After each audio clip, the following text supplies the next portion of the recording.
What's up, freak bitches, wherever you may be, however you may be watching? We're here to celebrate the greatness, the awesomeness, the insanity that was Spider-Man No Way Home. Forgive kind of the crappy graphics. I kind of threw this together like in the last 10 or 15 minutes. But that's not what's important. What's important is all the important things that we have to talk about. Everything we have to say. I apparently left something turned up. I'll turn that down. This entire movie was insane. Here to talk with me about it is my hetero life mate, Jeremy, and Rachel, of course, is with him as well. What's going on, you two? Well, we just got done. We just got done watching the movie. We're on our way back home. Yeah, we literally we're in the car right now. I was gonna say, I'm sorry that I'm not gracing you guys with, well, my face and her beautiful face. It just kind of contradicts, but we're literally driving back home, just having being fresh out of the theater, and holy fucking shit, is all I have to say. Yeah, that movie was absolutely something insane. And somebody else who saw the movie is going to be joining us tonight is from the Rose Gaming. The Rose, what's going on, brother? Oh, no, man. Saw the movie yesterday. Fucking loved it. I got the first showing at 3 p.m. yesterday. I got in there. Woo! The lines were insane at the snack bar. I literally got to my seat. There was like one coming attraction left before the movie started. Yeah, did you have to do what Toby did? He had to beat an old lady with a stick for this shit? And see, when I ordered my ticket yesterday, I was going to wait until I got to the theater. But like, you know what? They probably won't have any seats left if I do that. So I ordered my ticket in the morning, and there was only 8 seats left in the whole theater, in the whole auditorium room. And when I got there to my seat, the entire row that I was in never showed up. There actually was more than 8 seats remaining when I got there because some people that bought tickets either, I guess, had to cancel or just didn't show up. Nice. Yeah, the theater I wish that was the case with ours. Ours was packed. Yeah, the theater we went to our local Regal Cinemas, and the theater wasn't full. There was a few seats there. It was kind of an average Friday night, I would think. But now on the way out, because we did go to kind of an early showing, we went to I think a 5:20 or a 5:30 showing or something like that. So, but on the way out, the lobby of the Regal was flat out packed. So I know that a lot of people were getting ready to go in there and go check the movie out in some of the later showings, some of the 8:30, 9 o'clock showings. But yeah, just everybody who did see it, whenever you saw it, however you saw it, you were treated to some amazing filmmaking. Now, I mean, I don't even know where to start. I mean, I'll kind of go off on the one thing the kind of negative that I have about the movie. I'll save the other one for a little bit later on because I don't want to get too far ahead of things. But the one negative that I really had, just kind of from the main body of the film itself, the first act was kind of slow. It was a little bit of a slow build to me. Now, they did get right into it because, after all, we already know who Spider-Man is. We already know who all the characters are. There doesn't need to be any setup. But it still was a little slow to me. I think you could have fit a little bit more into that first act. But to me, that's my only real knock on the movie right now. I mean, after my first showing, and I'm going to have to go back again. This is kind of a typical Marvel movie. There's a lot to see in the background. I caught some of it. I didn't catch it all. There's a lot of pieces of dialogue, a lot of little things. I'm going to have to watch this movie 2 or 3 times to really get it all processed. But I mean, it just blew me away. I mean, right out of the theater, I was like, "Holy shit! When's the next one? What's more than that? What's next?" I mean, what are your general overall impression, your first thoughts, Rose, of the movie when you first were walking out of the theater? Pretty much the same as you. I'm like, wow, I gotta know what's coming next. When is it? I want to see it. I don't want to wait for it. Yeah, I had a blast with it. Like I said, when I tweeted you yesterday, I said, "Man, when you see this movie tomorrow, I said you're in for a good time."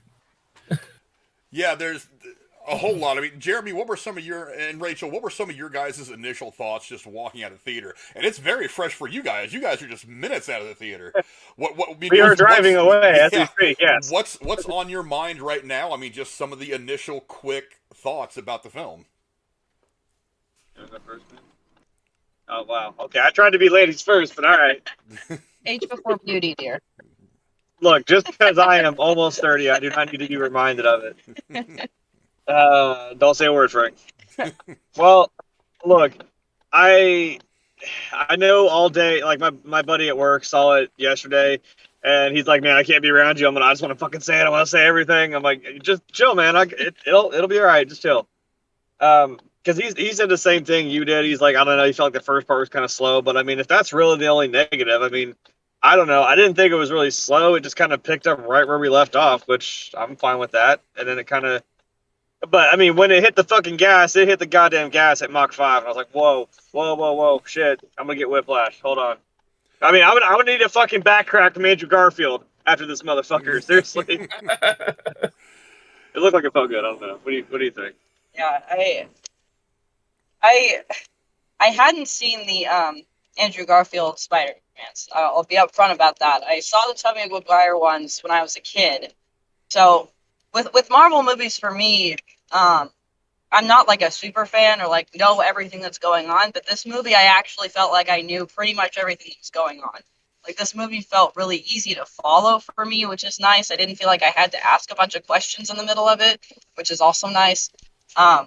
It was very entertaining to me the whole way through. I mean, in movies, it's hard for me to sit still for a lot of movies, but this one I was like on the edge of my seat.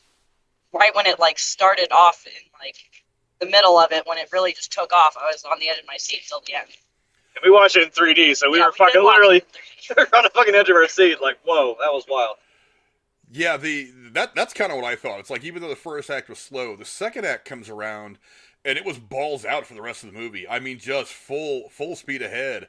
And it was one crazy, insane thing after another.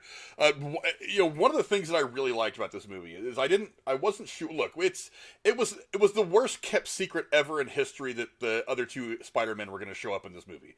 I mean, we've known for almost a year now. It's been out there. I mean, despite the fact that everybody was denying it, we all kind of knew we were going to not only have Tom Holland's version, but also Tobey Maguire's and Andrew Garfield's. So the big question is how do you work all of them in there and make sure that this is kind of a cohesive thing and not just a mess of Spider-Man swinging everywhere? And in there, the one thing that Marvel has done really, really well in the mashup movies, and not just Avengers, but like in things like Civil War and on to the really big ones like Infinity War and Endgame, where you've got a bunch of characters, is they've been very, very good at giving each of these characters a couple of scenes to kind of shine and carry and have their specific kind of moments that are very, very satisfying for us as viewers. Some of my favorite scenes in this movie, as I'm just a couple hours out of seeing it for the first time, some of my favorite scenes are that dialogue that was happening between the Spider-Men, between the three Spider-Man characters. I was gonna say, yeah, all of them. Their scenes are just gold together. I'm like, look, we got to get this shit out in the air. I'm like, they got to talk about this. Like, you have organic webs? What the fuck? We had to make ours. That's what I'm saying. It's like that. Those conversations were so good. I mean, because I talk a lot about the diner scene. I talk a lot about the diner scene in Heat and how that is a perfect. That is a textbook dialogue delivery. This dialogue, it was written very well. It was perfectly delivered. I mean, the setting and everything was great. As they're sitting there waiting for this climactic moment to happen, for all these guys to show up so they can fight them and do what they got to do, these guys are just they're basically just three guys that are sitting around a campfire with a couple of beers bullshitting. And I thought that was fantastic. I thought it was fantastic conversation. I could have watched an entire 2-hour-long movie, these guys just sitting there talking about being Spider-Man. That would be an amazing movie to me to watch. And it gave us a way to not only connect more with Tom Holland and everything that he's experienced over the course of his journey, not just his entire journey, but in this movie specifically, which is a very emotional ride for him. But it also gave us a chance to reconnect with the other two Spider-Men like we never thought we would ever get a chance to have. Especially with Andrew Garfield's. One of the things I loved most about this movie is it really did show us how good Andrew Garfield really was as Peter Parker and Spider-Man. I know the first Amazing Spider-Man was really, really good. A lot of people liked it. Second one, not so much. But they really did take this opportunity to kind of to give him his moments to shine and to really connect with us again. I thought that was amazing how that was done. What do you think, Rose? Yeah, I think it was great. Out of all the villains, though, I think in the movie, I feel like the Lizard Man got to do the least, in my opinion. Yeah, I kind of felt like he was the kind of the killer croc of the thing. I was like when they were on the Captain of Liberty. Can we call it that now? Whatever the fuck that was supposed to be. Captain of Liberty. I'm calling it now. Whatever. Hashtag it. I don't give a fuck. Trend it. I mean, that was badass. I ain't gonna lie. That was cool. Yeah, like we were watching that scene, and he breaks out of the webs, and he's crawling around. It's kind of like this guy kind of isn't really doing much, and I feel bad, but he is here, and he is kind of. I mean, he is wreaking some havoc. He sees the portal that Ned's trying to close, and I'm like, yeah, he's still going to be an issue. But I mean, of course, he's not fucking Electro with Tony Stark's heart. That was hard to say on his chest, like a bastard. How dare you stand where he stood? It's a Harry Potter reference for you. I don't know. Yeah, right. Thank you.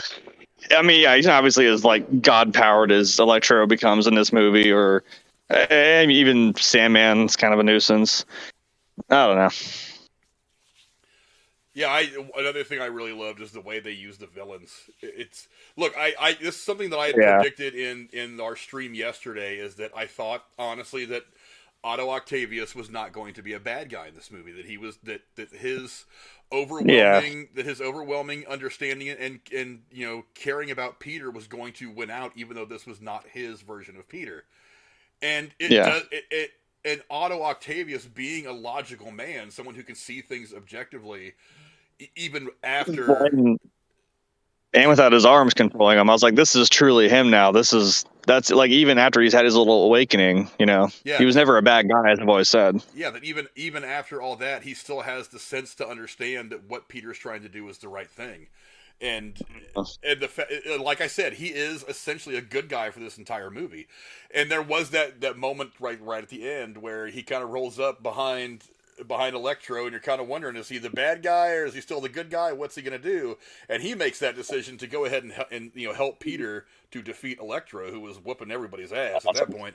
I mean, I thought that was a beautiful ending for him, because he is a likable character, even though he's a villain. That's one of the things that Marvel has done when they do villains well. That's one of the things they've done, is they've helped you understand and empathize with the villain, and you do understand and empathize with Doc Ock, because he does have this desire to do good things. I mean, because in the movie, the second Spider-Man movie with Tobey Maguire, I think is what he's in. He doesn't want to do bad things. He wants to create this renewable energy source that will help all the world. So he's got good intentions. It's just that it's the route he takes to get there. But I mean, Jeremy, we did say that. Yeah. So what did you think? What do you think overall about the villains and how they use them and work them into the story? Well, yeah, and like you said, with even just the three Spider-Mans that we had, I mean, they worked in the villains pretty well in the same light. I mean, because once they solved the issue of, okay, there's Lizard taken care of, there's Sandman taken care of, there's every pause break for, oh my god, there's Thomas Hayden Church, and there's fucking, I don't remember the dude's name, played the Lizard. Once we get all them taken care of, I was sitting there like, where's Goblin? Where the fuck is Willem Dafoe? I was freaking out, like, okay, cool, but we gotta take care of him too. And Jamie Foxx, like, we had Electro. Like, okay, we got this all done, but we still got somebody to deal with, and it's it's like they know that, and they're like, okay, boom, here he comes, and you just kind of cringe. You're on the edge of your seat waiting for it.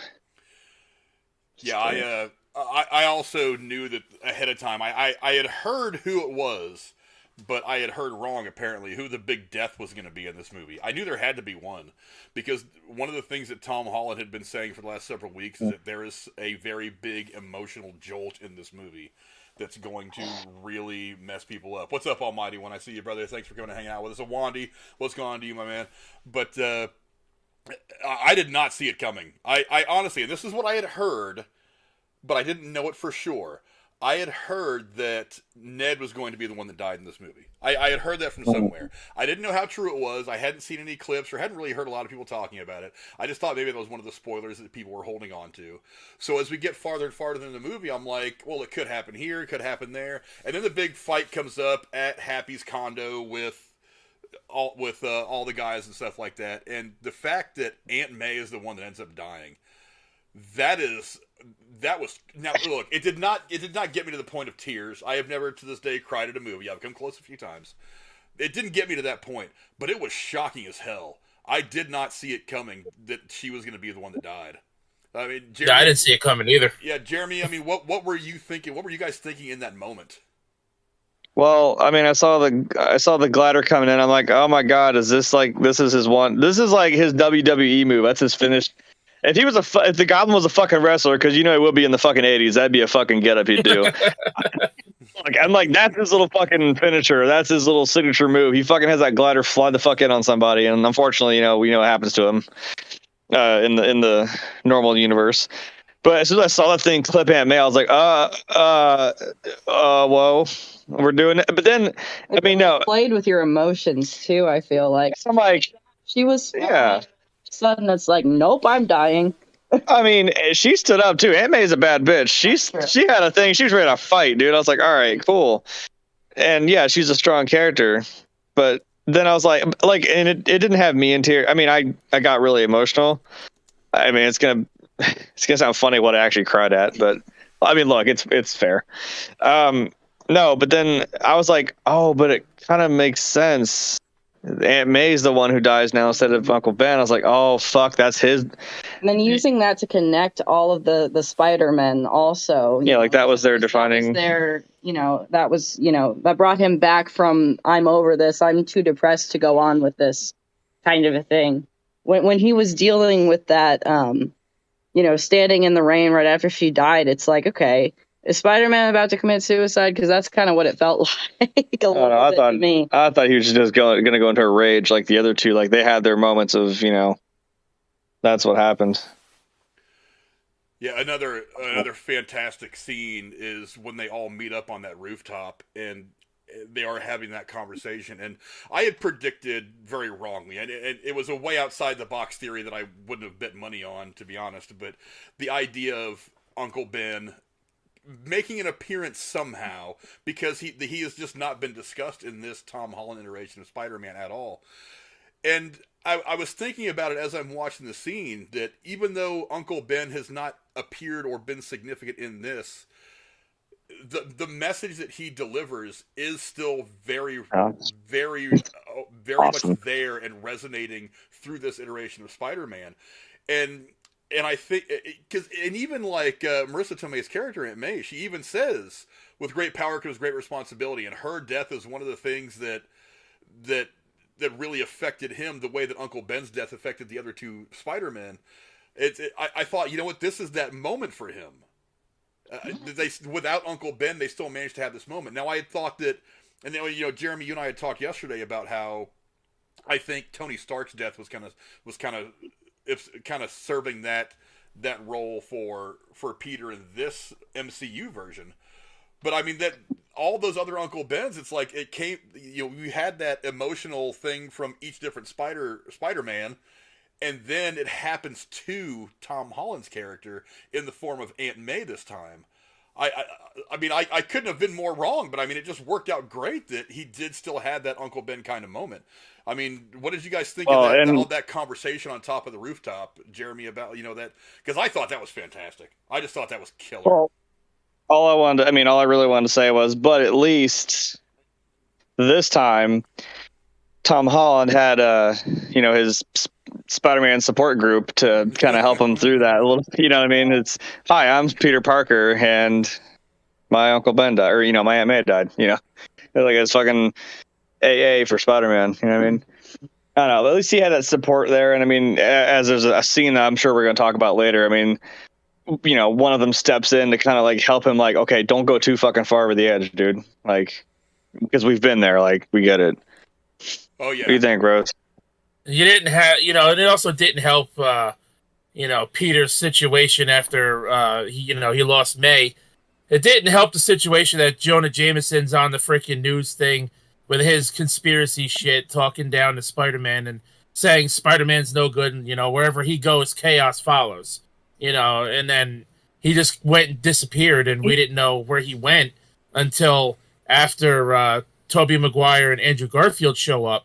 And MJ says, they asked her if she would think that she knew where he was. And she goes, yeah, I think I do. And that's when they met up on the rooftop. And I thought it was pretty incredible. And about that, all of that, and the fight scene with the Green Goblin. It just felt like throughout the movie that the Green Goblin was pushing Peter to get really angry and just want to beat somebody's ass, because during that fight he started hauling off on him. Like he even grabbed the glider and he was gonna kill him, and the other Spider-Man stopped him. It's like, it's not worth it, don't do it. That's what I'm saying. He knew what he's like. I've been there, dude. We just had this talk. I know what it's like. And I mean, I guess I'll go ahead and say it now. That is absolutely the moment I fucking started crying, was when I saw Toby get stabbed. I'm like, no. Right? I'm like, oh shit, they didn't just do us dirty like that. Come on, not the OG. Right. No. Fuck, no. But also, I mean, I was going to say, we talked about Andrew. Fitting, though. That would have been absolutely fitting for yeah, I know. Film. Mm-hmm. I love the fact that Andrew Garfield is the first one we see. Because, I mean, again, in the theater, I audibly out loud said, "You're a fucking dirty-faced liar, Garfield." I know you were like, "No, I'm not in the movie. No, I'm not in the movie. No, I'm not in the movie." I'm like, you could just say no comment. You could just be like, "Look, I don't want to talk about it." And then, I mean, Rachel brought up that point, like, well, then that means it gives it away. I'm like, we fucking knew. It gives it away either way, but it's better to lie. I guess. Trying to keep it. I don't know what he was really gonna do, but like, we know you're gonna be there, man. Look, I mean, that's the shirt I wore. It's actually from Amazing Spider-Man 2. I bought this shirt in that very same theater when that movie came out, and I wore it because I'm like, look, man, if you don't show up, at least I will. Fuck. So I got to ask you, since you brought up the theater thing, how did you guys' movie theaters, like your surroundings, the other people in the theater, react when Andrew and Toby showed up? Because let me tell you something, man. In my theater, when Andrew showed up, the entire theater roared. When Toby showed up, they roared again. It literally sounded, for those 2 moments, that I was actually at a concert. That's how loud that room got. Yeah, no, we had that too. I mean, Andrew fucking stepped through the portal. I mean, I freaked out of it. I mean, I don't know. I grew up with Toby. I love Andrews. I mean, I freaked the fuck out when he came through. And yeah, there was a lot of cheers, a lot of applause moments. Like, we were in it, and we were like, let's go, let's fucking go. I'm like, I know, I'm with you, bro. Shit. It's fucking on like Donkey Kong. Shit.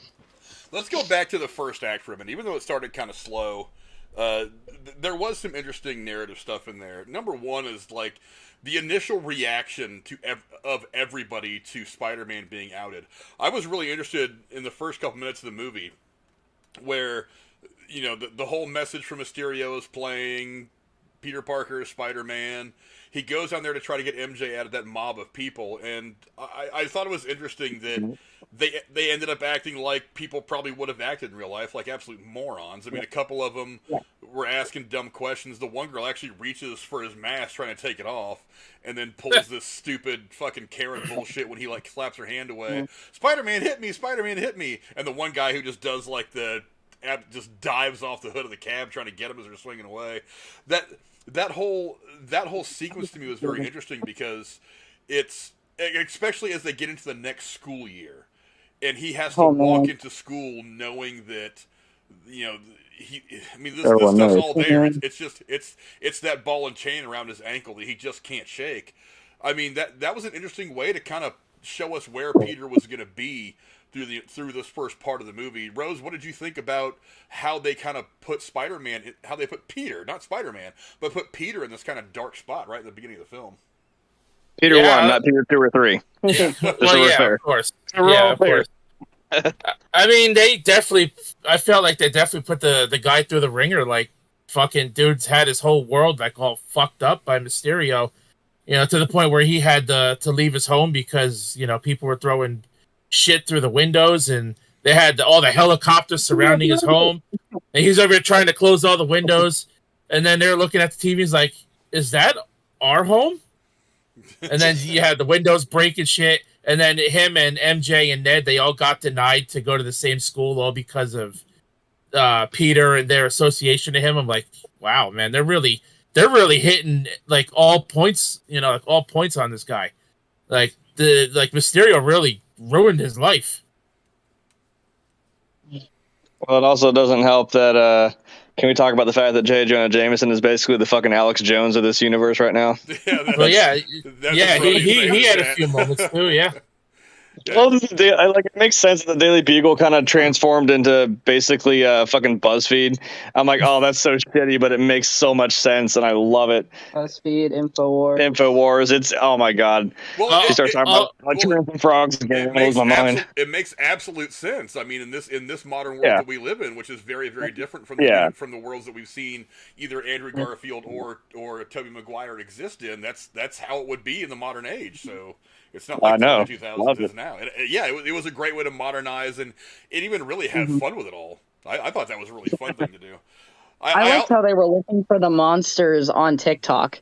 Like, yeah, because of course. Literally scrolling through TikTok looking for monsters. Oh, where would it be? Somebody would post it fucking on TikTok or accurate to what Snapchat, or if you're old like me on YouTube, fucking whatever. I don't know what you kids do nowadays. I put it on my MySpace. Fuck you. During that first act, though, I will say I did like the comedy in the one scene where Peter's swinging into his room with MJ, and then May and Happy like open the door and he's standing there in his underwear. I'm like, whoa! They all took it the wrong way. I'm like, whoa. That was pretty funny. But I thought it was really interesting how they put Peter in that position to make him even want to go to Doctor Strange and do something so outlandish and crazy anyway. Now, on into the second act, this is where things really start to pop off. So let's answer your question. My theater, whenever the Tobey Maguire and Andrew Garfield came in, I think mostly my theater was just kind of in stunned silence. It was just kind of like they were all just waiting for the next crazy thing to happen. None of them really wanted to cheer or laugh or make any noise because they thought they would miss the next big thing. And it's like, so I had, Jennifer on my left and Aaron on my right, and we're all just kind of sitting there like waiting. Just like like wringing our hands, like, "Ooh, that was cool. Now what's next?" and just one after another. I felt. Yeah, one after another, it kept delivering these bombs of just craziness. So you didn't really have. I mean, my theater, like I said, mostly they sat there in stunned silence. Now, Endgame, of course, when Cap picks up Mjolnir, and there was definitely a big audible cheer then, but it's like this one, there was so much that was unknown about what was going to happen from scene to scene, even though some stuff did get leaked in the last couple of days. That like really just most people were just sitting there glued to the screen waiting for the next thing to happen. So there wasn't really a whole lot of cheering or anything in my theater, but everybody there was just glued to it. I mean, I took a minute to glance around at one point in the movie, and there literally were people that were just leaning forward like this, trying to get that much closer to the screen to get a better view of whatever was going to happen next. I thought it was fantastic, the way they handled everything. But, moving on to the second act, and when he ends up going to Doctor Strange, we'll catch you later, Brody. Thanks for hanging out, buddy. When he does go to Doctor Strange and tries to make all this happen, I still, to me, I think that this is something irresponsible that Doctor Strange wouldn't do. There was a lot of theories going around for a while that maybe this isn't really Doctor Strange, maybe it's a Skrull or some shit like that. And I'm like, no, I'm not. Or it's the Sorcerer Supreme. Yeah, I'm not. I still don't understand why Doctor Strange would even bother trying to do this. To me, because it was a simple spell. I mean, by all accounts, he did say like, "Oh yeah, we did do this for a lot less before." You remember this, Wong? No, exactly. And it's not meant to. It's supposed to just be. I mean, yeah, it is meant to be just like here's your bounty, quicker, picker upper, whoop, done. Like, but he wasn't. It's like you're not being specific, Peter, about like, here, oh crap, maybe MJ should know, or Ned should know, May should know. What about Happy? Like, I know he's got all these people that maybe should still know. I actually felt that scene because it made me feel like. You ever come across somebody who's really fucking indecisive and keeps changing their mind about something? You just really want to haul off and punch him in the face. That's kind of like how I felt Doctor Strange was feeling. Like, man, if I was Doctor Strange in this moment, I would just like punch him right in the mouth. Like, shut up and let me do my thing. It's like if Mona Lisa just sat there and then kept changing her pose every 5 minutes, like Da Vinci would have fucking punched her, I'm sure. Like, you know what I mean? Quit moving, bitch. I'm trying to paint a masterpiece here, you know. And then because Peter kept changing the spell, and it's like, you messed up the spell. I had to contain it because it literally, like, it looked like the fabric of space and time was tearing apart. Yeah, and he had to stop it, control it. Yeah, but there's no like reset for this. It's just kind of like, well, it's out there now. I can't do anything about it. I'm like, yikes. It's like, you changed my spell 6 times. 5 times. Well, I mean, I get it. It just seemed to me like it was something that Doctor Strange wouldn't have done. And that still doesn't quite sit right with me. Now, it works great for the story, and it didn't take me out of the movie or anything, but I still think that Doctor Strange, even before he was the Sorcerer Supreme, was always a person that was very objective and kind of looked at things big picture, was like, that's probably not a good idea. So, it just seems odd to me that he would even take that chance. But Well, I think the other problem is like once you start it, you couldn't stop it. I think that was kind of. Didn't he say that like, well, once I do this, you can't. It's kind of you don't want to interrupt it. Yeah. He already started the spell, so it's kind of like, oh, this was just gonna be a quick one and done. But Yeah, I was kind of irritated that he just started the spell without explaining anything about what was about to happen too. Like Yeah. this is still technically a child. yes, I mean, he's Spider-Man, yes, but technically still a child. well, and again, He explained how this was going to work. Yeah. And he just started it. I mean, that kind of bothered me a little bit. I mean, he's maybe a little irked that he didn't become Sorcerer Supreme because I love Wong, but he got on a technicality, and I don't know how that holds up in Wizard Court, Space Court, whatever. I don't know. I wonder if that's why Wong was hanging out with Blonsky in Shang-Chi. Yeah. Well, and I wonder if maybe now this is what. Because it still bothers me that they just left that scene hanging out there, and most Marvel fans are like, wait a minute, what? I don't think we're done yet. Like I said, I think in this next Doctor Strange, I mean, we keep seeing Wong pop in and out. I'm like, maybe we'll kind of explain like what he's been doing here, and just backdooring it. Most of these movies, popping in to say some shit and then leave. I'm like, are we gonna see what he's been doing? Very true, very true. But and then after it all goes wrong. I still don't. What did he call that box thing that he tried to put the spell in? I'm not even gonna try to attempt it. It's some wibbly wobbly timey wimey shit. I don't know. Yeah, that's about as close. And I watched Doctor Who. Like I have no idea what it was called. That's about as close as we're gonna get. Yeah, Yeah. Again, there was just something about that didn't sit well with me. But after all is said and done, I also thought it was a little too easy that Peter went and captured all these guys. Now, I understand that they kind of had to for the story. That's just how it was all written. But it's like it seems so weird to me that he just kind of like shows up and just like he has that battle with Doc Ock on the bridge. Okay, that made sense. Green Goblin makes a quick appearance and then he's just gone. And then it seems like he has almost no problems getting. Well, Sandman, of course. Sandman thinks that they're buddies for a minute and then whatever, so he kind of got lulled into that. But it was so easy to catch Electro at first, and it was so easy to catch Lizard at first. I just. I mean, you had to get the band together somehow. Wasn't the Lizard Man like already captured at that point? Like when he caught Electro, because he was already in there. Yeah, Doctor Strange actually went and got Lizard. He went and got Kirk Connors, so it wasn't even Spider-Man that did that. I thought it was a little weird that they gathered them all so quickly, but at the same time, it's also they kind of needed to for the story. It's also like, remember, we have more advanced technology than they did, and we have magic that they're not aware of or used to. So it's kind of like, oh, well, they're not here fighting magic with magic and stones with, purple aliens and black aliens and whatever the fuck else everyone's talking about. Yeah. Yeah. So they're not damn well the black alien reference was Venom, too. It was like, that was so obvious. Oh, there was a couple references in there that I got as soon as they said them. I was like, oh, that's meaningful. I don't think it's necessary. I think it was probably Easter eggs, but there's definitely stuff that they want to do later on down the line. That's going there. After that credit scene, are you sure they do? Well, I'm kind of confused on that one. We'll get to the post-credit scene in a minute because I know. Well, because the one of them was the trailer that leaked that we talked about last night. Yeah, I was like, Frank was right. That's exactly what you described. Yeah, you started quoting that scene word for word. I'm like, did he see that already?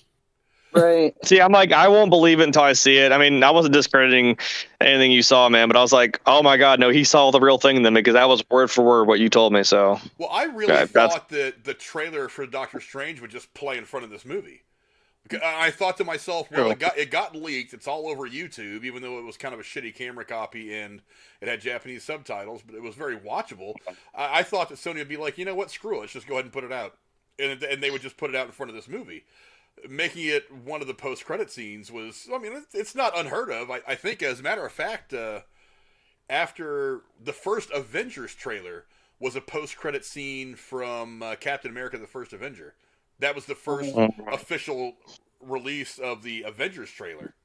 So I mean, they've done it before, but I thought they would just release it in front of Spider-Man. But then again, I guess it kind of makes sense because if you release it That's in front what of we're running into Spider-Man, next. if you release it in front of Spider-Man, there might be some spoilery things in the trailer that do somehow affect the movie. So maybe releasing as a post-credit makes more sense.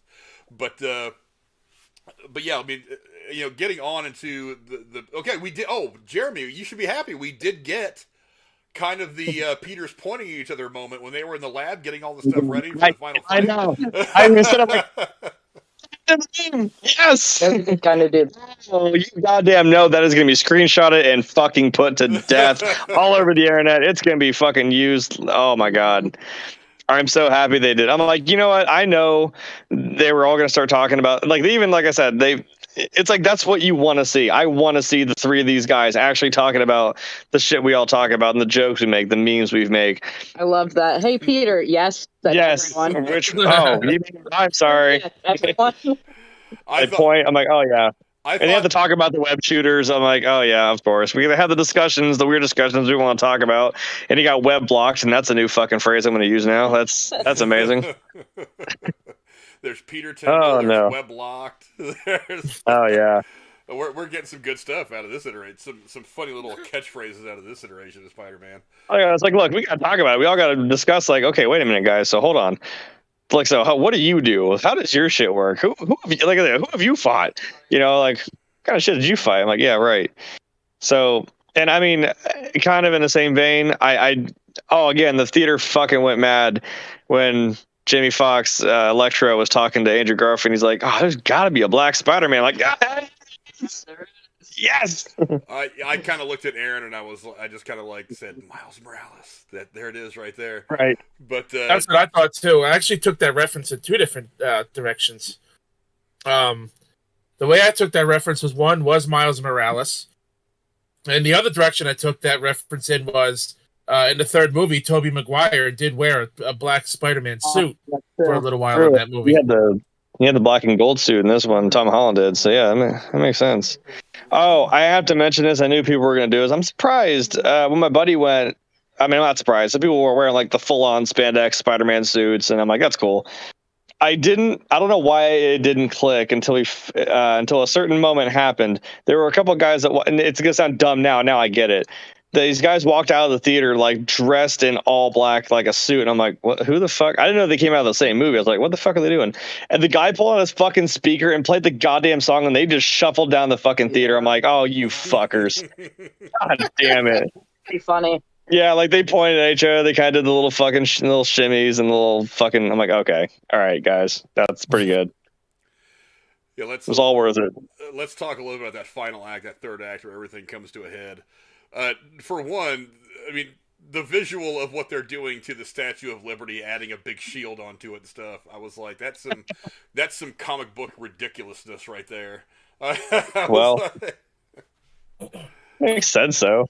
I mean, it kind of makes sense, but I mean, I don't know. Maybe the King of Wakanda stood there and was like, "Give that woman a shield." There's one cameo I want to get past. That's the kitchen table earlier in the movie with the lawyer.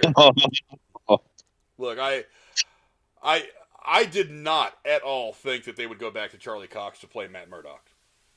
Oh, dude, I'm not fucking. And there's this theory out there that it's not the Matt Murdock from the Daredevil TV or Netflix series. That it's actually a different person. I think that's bullshit. I think this is Matt Murdock. I think it's the Matt Murdock that we've had from the Netflix series. I think it would be stupid to make him a variant of Matt Murdock. I think that'd be dumb. It's pretty clear that he's going to play a role moving forward. It's pretty clear that this lawyer, Matt Murdock's got some skills from when he catches the brick that was thrown through the window. Even Peter looks at him and says, "How did you do that?" And he goes, "I'm a very good lawyer." It's a really good lawyer. Yeah. I'm a really good lawyer. Look, I'm glad as shit that Charlie Cox is coming back. I think that it was terrible that they canceled the Daredevil series. I think Daredevil, Punisher, and I like Luke Cage a lot more than a lot of people did. Even though I thought the ending to the second half of the last season was kind of squiffy, a little all over the place. Good. I still have not watched the last season of Jessica Jones. I can't bring myself to do it. Just the fact that it got canceled before it even aired. I'm like, part of me just doesn't. I don't know. I don't know what my motivation is to watch it now, but I mean, I'm gonna have to eventually because I do want to do it. But I want this to be the Daredevil, the Matt Murdock that we had in the Netflix series. I want him to be in the MCU and to not have his own series anymore, even though I loved his series. I want him to be in the MCU. I'm glad that he's there now. I don't really care about the rest of the Defenders, even though I really liked what they did on Netflix overall for the Defenders thing. I don't really need the rest of them. It's just not relevant. Well, Punisher. I could use Punisher. Punisher would be pretty badass. But I don't really need anybody but him. I'm glad he's there. Other cameos that happened, obviously other than the other two Spider-Men. Oh God, what was the other thing I was thinking of? Oh, I'm drawing a blank now.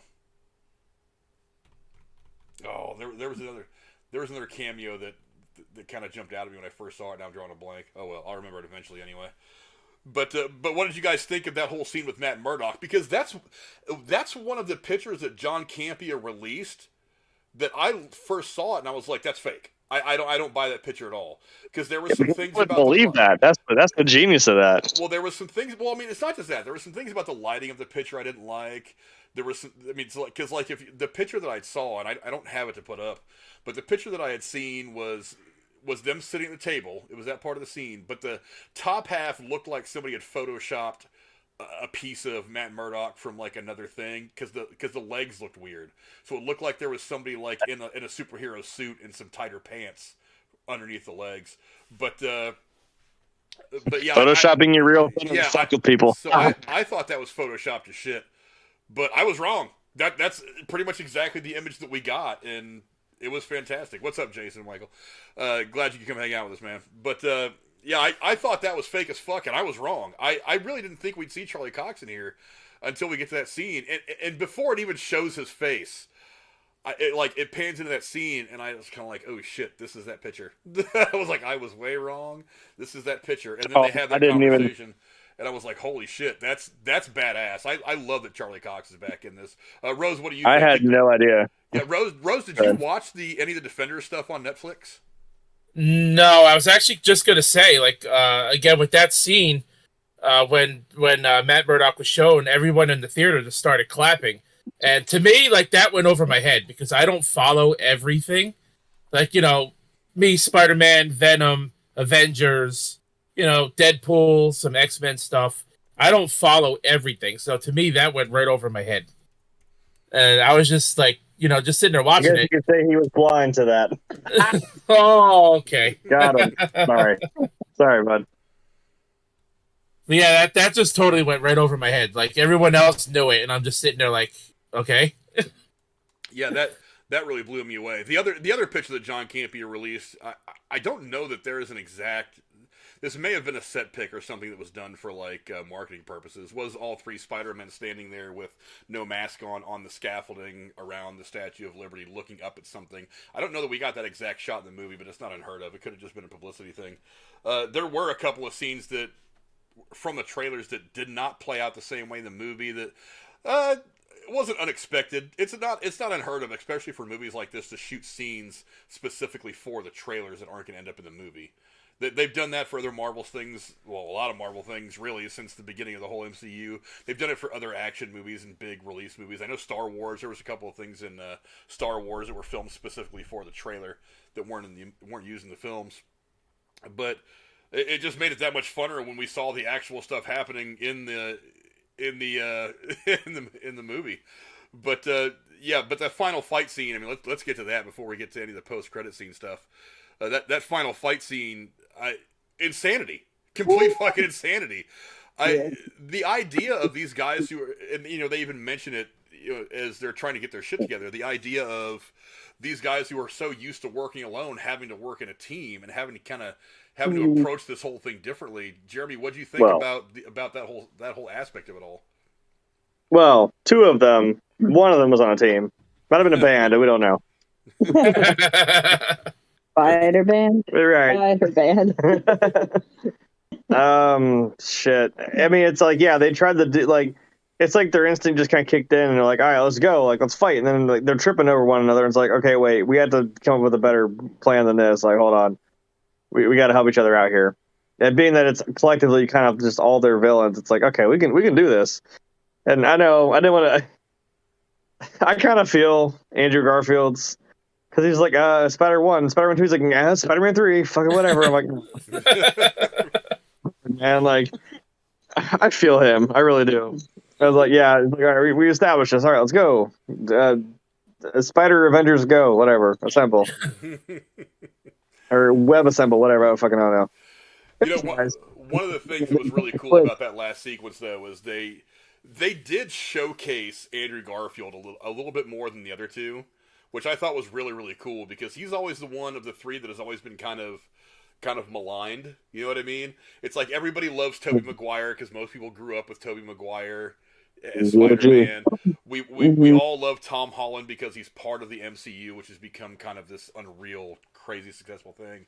But Andrew Garfield is the one who has always been kind of the odd man out of the Spider-Men. Oh no, Andrew Garfield's the middle child. Oh no. Yeah, and to be fair, he only got 2 movies. The other 2 got at least 3. Yeah. So, man, you know what? They got to save their girlfriends. Fuck. Oh, so true. but that's the thing is, they not only did they showcase him, but they gave him an opportunity. They gave him that redemption opportunity when he saves MJ, because as MJ is falling, you know, Tom Holland's on his way to get her, and he gets taken out by Green Goblin.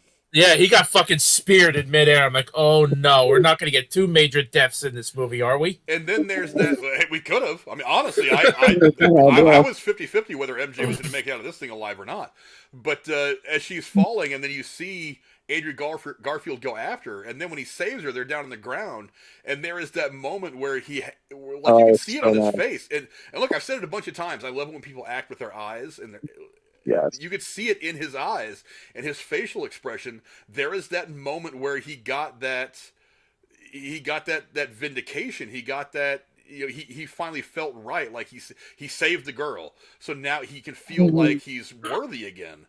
And I thought that was a fantastic moment for him. What did you guys think? Yeah, because she even had, like, he's like, "Are you okay?" She's like, "Yeah," and she's like, "Are you okay?" Like, she looked at him like, "Damn, are you right?" Like, he's like, "Yeah, like I'm better now." Yeah, no. Again, like I say, we can talk about predictions that I was actually right. At least I got one thing right. I was like, oh no, that would be I'm like, that feels too obvious. Okay, there's the classic girls falling the fuck down. I'm like, okay, I've seen that before, but I don't think she's gonna die. And I'm like, hey, what? That'd be a nice place to plug in Andrew Garfield to have his little redemption moment, because that was his thing that he didn't get to save her. So yeah, it was nice. I mean, I was very audible this time around. Like, I saw him go down. I'm like, oh, get her. And then he got, Tom Holland got sideswiped. And then you just see Andrew Garfield die for him. Like, oh, I was like, get her. Go, get her. Go. Yeah, the theater kind of exploded during that moment, too. Yeah. Oh, it felt so nice.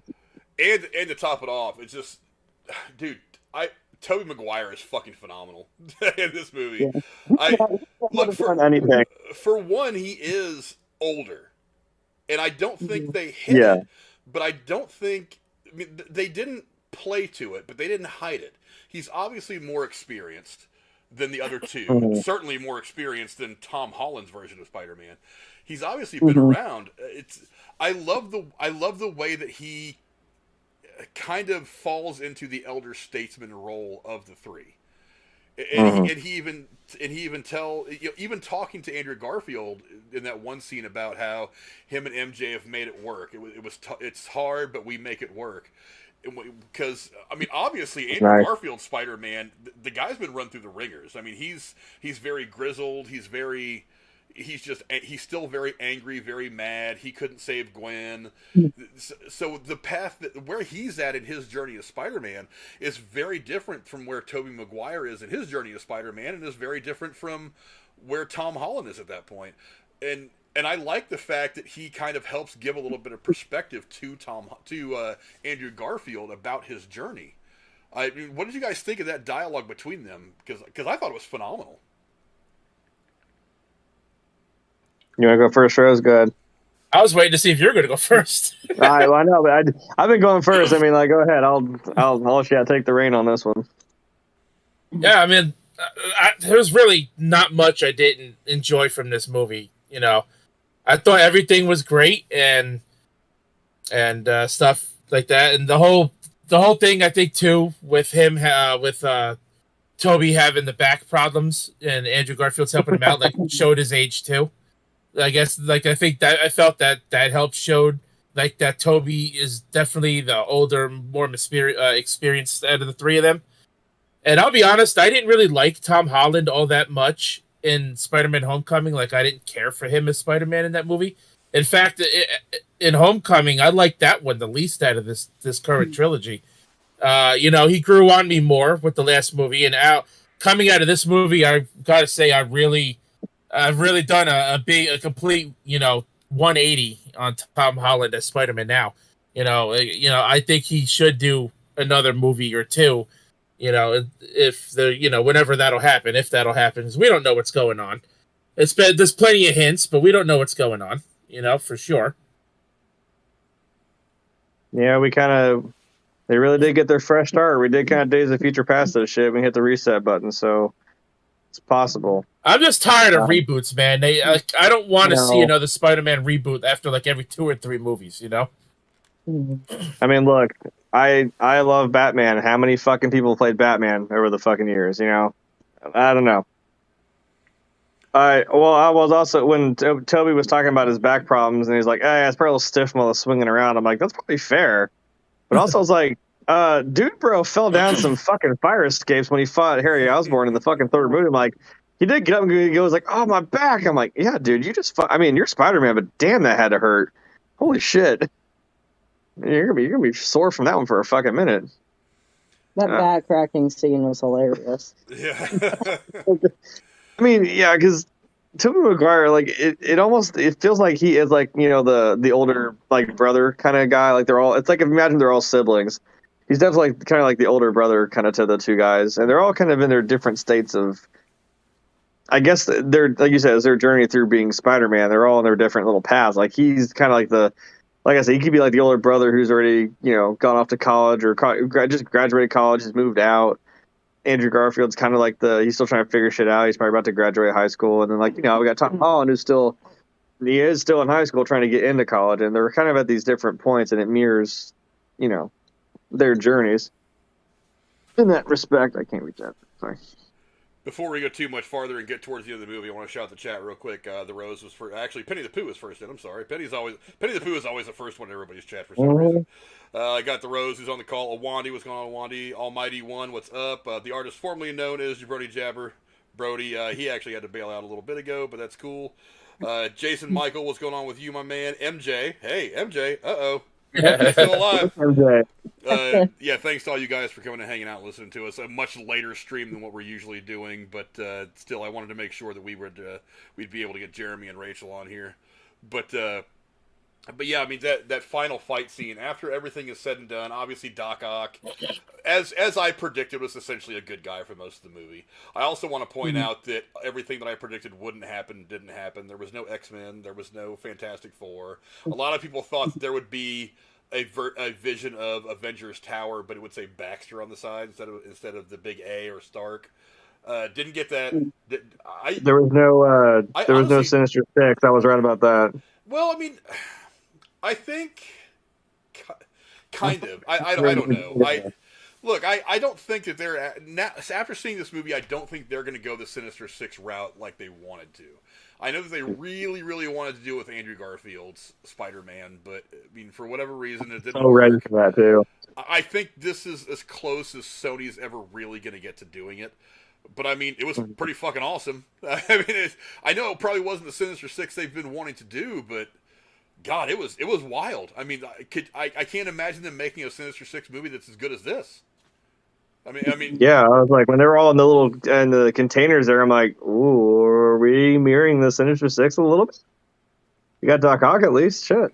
Yeah, I mean, hey, Vulture's still out there. I know. We're gonna see Michael Keaton come out of nowhere. I know. I don't He's in the Mobius trailer. I don't know what universe Morbius is in. I mean, I'm assuming he's in Tom Holland's universe because you've got Michael Keaton's character that he talks to in the trailer. Like I said, they did run that trailer too before the movie. They did, yeah. And I kept seeing. I'm like, yeah, there's that poster in that alleyway with Spider-Man. It says murderer written across it. I'm like, yeah, this has got to be it because they think he fucking killed Jake Gyllenhaal. Yeah, Mysterio. So I'm like, Mysterio. Well, they were calling him a murderer in the movie too. Yeah. You know, in that first act, they were calling they all some kept, people calling him a murderer. Mysterio for life. Spider-Man's a murderer. Like, you murderer. Like, oh shit. But yeah, and as the final battle plays out, I really like the fact that Norman Osborn was kind of he wasn't the main bad guy. I mean, Electro was certainly the muscle, but the last one. He was a power-hungry prick. Yeah, the last one standing of the bad guys. It seemed very very fitting that it was Willem Dafoe's Green Goblin. Especially as they're standing there on the shield that has fallen down off the Statue of Liberty, and they're having their little fight. I thought that was crazy. I really kind of thought going into the movie that like each Spider-Man was going to kind of end up kind of squaring up against his own bad guys, because that kind of made sense to me. But the fact that he's the one that killed Aunt May, and it kind of makes sense that him and Tom Holland end up in that position at that moment, because Tom Holland's got to have that kind of coming to Jesus moment of do I want to be that guy who just lets his anger take him over and become a killer, or what? And I thought it was also very fitting that Tobey Maguire stepped in to be that to help him through that moment. What do you think, Jeremy?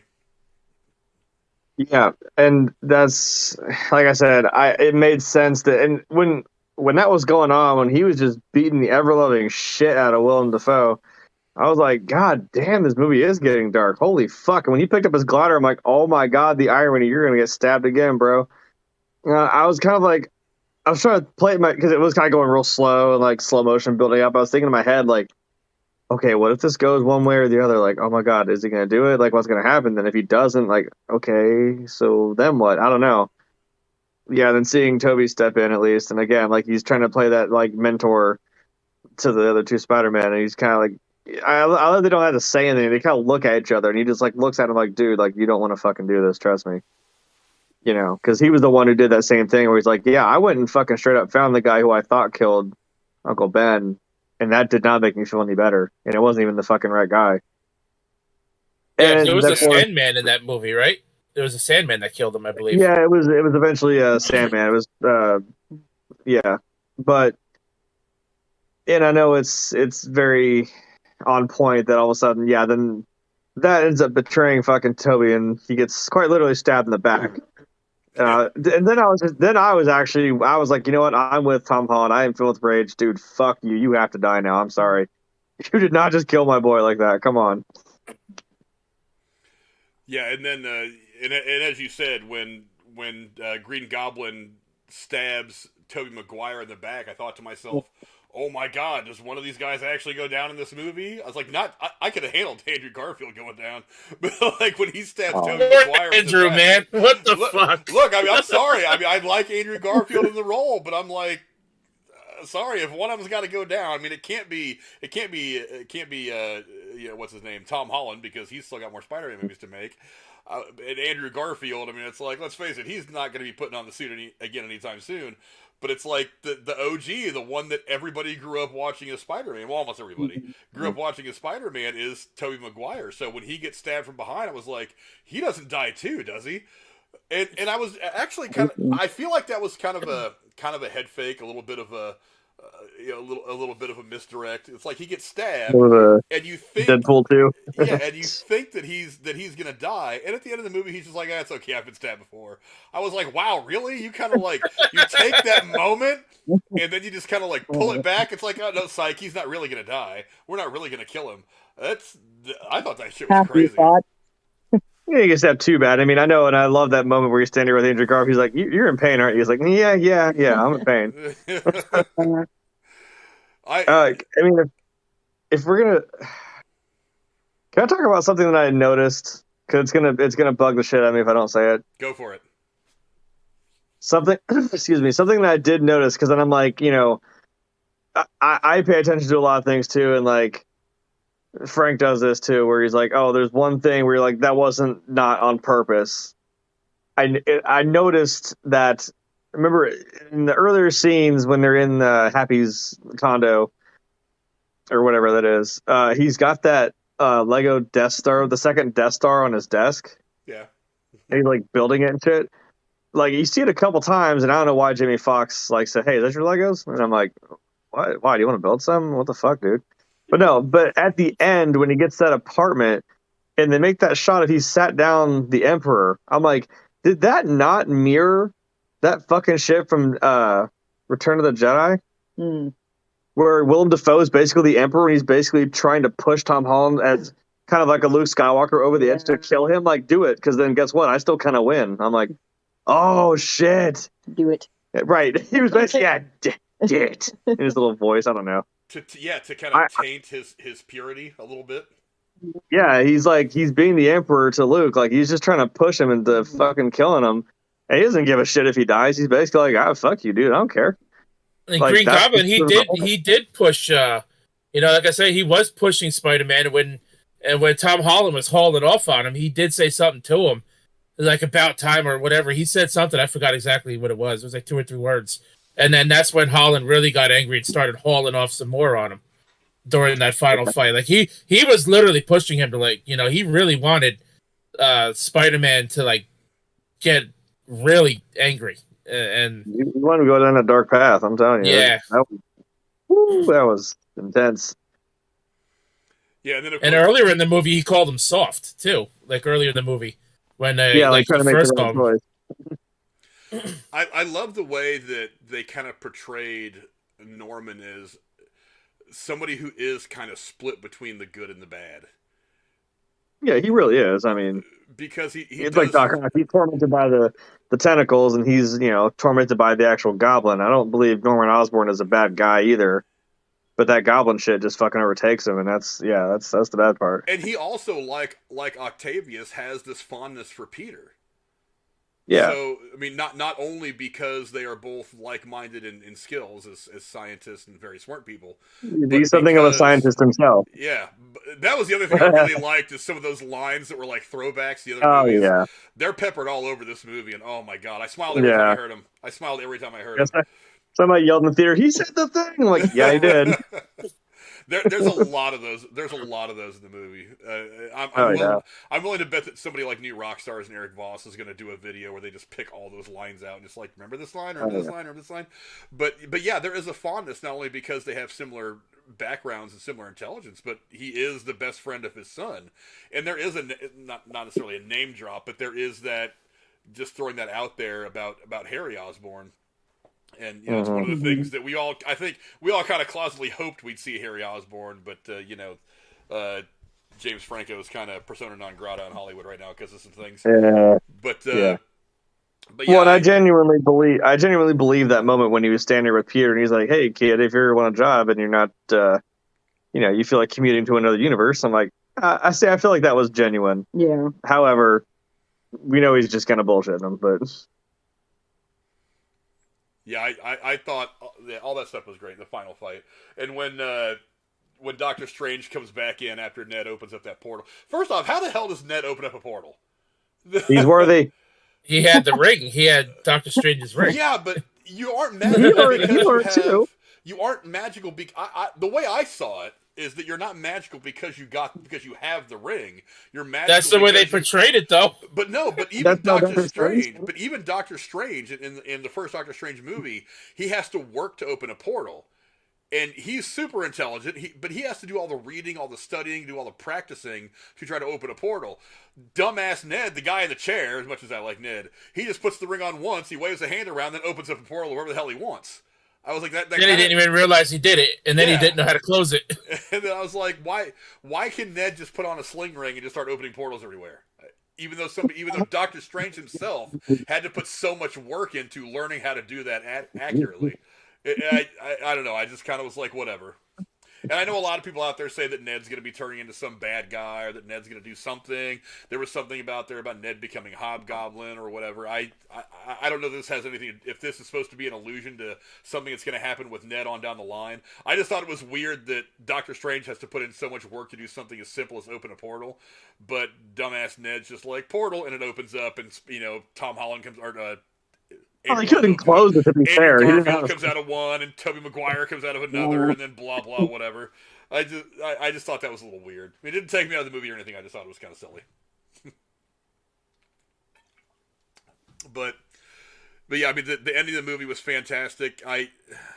the Can we sacrifice the sacrifice that he makes of just everybody forgetting that he is, just forgetting not just that he's Spider-Man, forgetting him, because it's not like, because Ned and MJ don't know him at the end of the movie. Nobody knows. I kind of feel like MJ kind of did a little bit, because she kind of like stopped and stared at him in that final scene. Like that shit from Fantastic Beasts where they do the spell at the end where they make everybody forget, and then Kowalski had that bakery shop finally open up, and then what's her face, his sister walks in. They kind of look at each other for a second, and I'm like, do they remember? I'm like, yeah, there's like that little moment where they still remember. It's kind of nice. Yeah, I thought that level of sacrifice for him was pretty radical. It was definitely another emotional part in a movie that was full of all kinds of emotion, between Aunt May getting killed and all the craziness that happens, all the emotion that you get from the other two Spider-Men. The emotional level of this movie was high. And now I understand what Tom Holland has been saying for the last several weeks about this movie is some serious shit. It's funny, of course, but this movie is going to punch you right in the gut with a lot of things, and it does. It absolutely does that. But Frank, because you had that shot of, we couldn't figure out who the hell it was.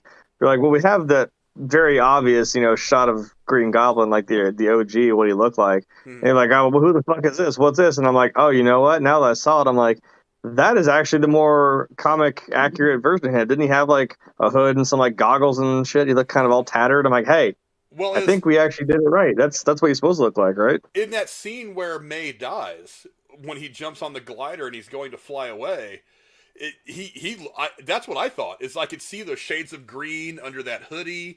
I was like, he looked comic book spot on. And I was like, holy shit, that's amazing. It wasn't just like he threw on a hoodie and lost a mask. It's just like it was amazing how spot on to the comic books he looked, with the exception of like having some green face paint on and like putting on a fake nose. But it's like, I thought that was comic book spot on. I thought it looked great. And I think that's probably what they were going for in the end. You don't really see it in the trailer because he's coming in really fast at the camera. It's very blurry. But in that moment, as he's on the glider and he's rising up after he's already landed that blow to Aunt May and Peter's already gotten his ass kicked, it's like you really, really see it. And I thought it looked fantastic. But at the end of the movie, there's so much open at the end of the movie. I mean, it's Peter's getting into his own apartment. Who knows? Maybe he becomes a photographer. I almost expected him to pull a camera out of his bag and start going the photographer route. But I mean, the world's wide open for Peter now, and I honestly think. Look, I said yesterday that I think there's probably already a deal between Sony and Disney to continue the relationship to keep Spider-Man in the MCU. I'm not 100% sure of that. And this movie makes me even less sure. Because one of the things that can happen now, since everybody has forgotten Peter, is he's no longer on the Avengers radar. Nobody. Yeah. Wanda doesn't know who he is. Doctor Strange doesn't know who he is. Nick Fury doesn't either. Nick Fury doesn't know who he is. Iron Man's dead. It's like he is on an island now, and so I think that right there was the moment where he leaves the MCU. And so, I think there's supposed to be one other mashup appearance in the MCU, and then Sony takes him back permanently. And I don't know how that other appearance is going to work after the events of this movie, unless they do some prequel shit. But didn't that apartment look a little spot on like Tobey Maguire's apartment in the movies? You know what? As I heard that guy say rent's due at the end of the month, I was like, be the Russian guy! Be the Russian guy! I know. I so badly wanted to see the Russian guy. Missed opportunity. He could have just like walked by through the door frame and looked at him for a second, like, rent's due at the first of the month. I'm like, God damn it, you could have had it right there. If that door would have opened and they'd have been standing there talking, he'd have said, rent's due at first of month, don't be late. And then he walks away. That would have been a moment. I would have loved that shit. But I heard the guy say it. It obviously wasn't a Russian accent, but I did kind of smile a little bit. I think that piece of dialogue was put in there as a bit of fan service for that whole thing. But that's... I wasn't available or something. But man, damn it, that would have been awesome. That would have been pretty awesome. But he walks into his apartment and he's alone. There is. People are gonna mean that. He doesn't. You're gonna mean him like behind him. He doesn't even belong. He isn't attached to the Marvel shit at all now. So I really think that's it. I mean, he's out of the MCU. So you don't think anything between Spider-Man and Venom can happen anymore now either? Because now, Well, in all seriousness, Eddie should have forgot about him too. Well, the post-credit scene, we'll talk about that in a minute, because as much as I like the post-credit scene, I have an issue. I have an issue. I have an issue. I have an issue that's been bothering me since we walked out of the theater. But yeah, I think that right there was the final nail in the coffin. I think that he's out of the MCU. He is on his own. Sony's taking him all the way back. Now, I think at some point, it'll be several years down the line, but I think at some point, he's going to find his way back. Sony's going to cut another deal with Disney and Marvel to make it happen, and it's going to be as simple as Doctor Strange did this, or Wanda did that, and somebody with some magical bullshit, whatever, is going to make it happen. And I think it'll happen in the future, but I think for right now, he's done. Spider-Man does not exist in the MCU anymore. I mean, is that the feeling you guys get after seeing the way that things played out in the end? I mean, it makes sense because, that spell made everybody forget him. It's like, if you're forgotten by everybody now, it's like, how can you still exist in this universe with all these other characters if no one's going to know who you are now? You're going to feel like a major outcast. Yeah. I wondered about, everyone forgets that Peter Parker exists. They don't forget that Spider-Man exists. They just don't know who Spider-Man is. I feel like that's kind of a weird clarification to make, just because, I don't know, because when Happy sees him at Aunt May's grave, he's like, I knew her through Spider-Man. It's like, I knew Spider-Man too. It's like, okay, so Happy knows Spider-Man, but he doesn't know who Spider-Man is. True. So do you think with that, Kind of weird, Yeah, like he didn't know who Peter was at all. right? But he knew Spider-Man. Yeah, they know just Spider-Man as Spider-Man. exists. Because he did start web slinging out of the fucking window again, doing his thing with the police scanner. So I'm like, okay, so they know he's there, but no one does know it's him now still. So it just makes me wonder if the Avengers do know of Spider-Man, if they just don't know. He might still try to recruit. Right, that's what I'm saying. So Or you think there they is that slight connection just from the character? They just don't know who. They don't know Right. the secret identity anymore. And again, I don't know how this magic bullshit works. Look, I'm going to ask a question here. How fucking far does that spell reach? Is it just that universe? Is it multiple universes? How does that work? Because, like Frank, you just said there's some magic bullshit we can do somehow to convolute. Hey, look, we have Vision back now because he's dead. Haha. And we time travel to get Gamora back. So I'm like, so wait a minute. Is it just this universe, or did this work for everybody, or what? I don't know. There could be a way. Well, and does it have an effect on somebody like Captain Marvel? Well, she's in the universe, yeah. Every person in the universe. Well, she's a person, yeah. I would I mean, imagine I'm this is all going to be just clarified as we like- move forward. I mean, are you saying like it's not just to the Earth? I mean, like I thought it was just like everybody. Because remember, Nick Fury's off planet, Hmm. and Captain America's planted on the fucking moon. So I'm like, well, I don't know. I don't know. That's what I'm saying. How far does that spell reach? I mean, that's kind of a good question to put out there. Then, like, if it's, But I don't know. I imagine we're going to get some clarification on that in the next Spider-Man specific thing that comes out. I certainly hope so anyway, because I still have questions. But now that we've talked about everything that has gone on in the main body of the film, let's talk about the post-credit scenes. Oh God. We'll go to the second one first. The second one was the trailer for Doctor Strange in the Multiverse. Hey, you're really trying to hold on to that Venom thing as long as you can. I'm trying. It was nothing but a cock tease. There, I said it. I know. Well, I hate all of you for that. I have a feeling we're going to have the shorter conversation about that second post-credit scene. But That's fair. But the second post-credit scene, it lets you know that there are some ramifications from this movie that are affecting Doctor Strange, and that maybe the spell that he cast to try to help Peter, it's going to have some lingering effects on him and everything that's going to happen in this next movie. Obviously, it's going to attract, I almost called him Mordor. Fuck, what the hell is his name? The black guy from the first movie. Oh, you mean Kang? Yeah, no, not Kang.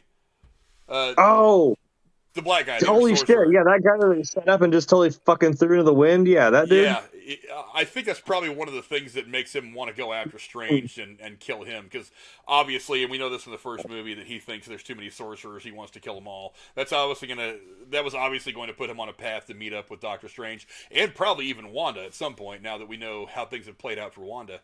But I mean, that whole trailer was very, very interesting to me. It definitely laid the groundwork for what we're going to see in the next film, which comes out in May?